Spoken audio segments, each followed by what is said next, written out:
गुलाम Ali Chandio, bureau chief ज़िलो Jamshoro Kotli site में God gifted special princes welfare organisation जी टीम जे जामशोरो डिप्टी कमिश्नर रियाज़ हुसैन वसाण साहब सां मुलाक़ात दौरान अफ़राद बाहम माज़ूरिन जे मसइलनि ते ॻाल्हि ॿोल, जंहिंमें स्पेशल अफ़राद जी तालीम ऐं तरबियत जे हवाले सां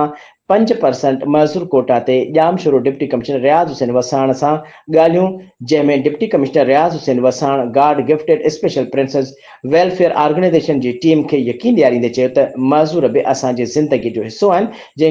जिनखे आम माण्हुनि खां वधीक मालिक साईं हीअ मज़ूर मुस्तक़ीम यतीम पसंदि आहिनि। बाक़ी असां खां इंसानी नाते जेको थियो असां हिन ग़रीब मिसकिन यतीमनि जी भरपूर मदद कंदासीं, जंहिंमें तालीम ऐं तरबियत जे हवाले सां 5% मज़ूर कोटा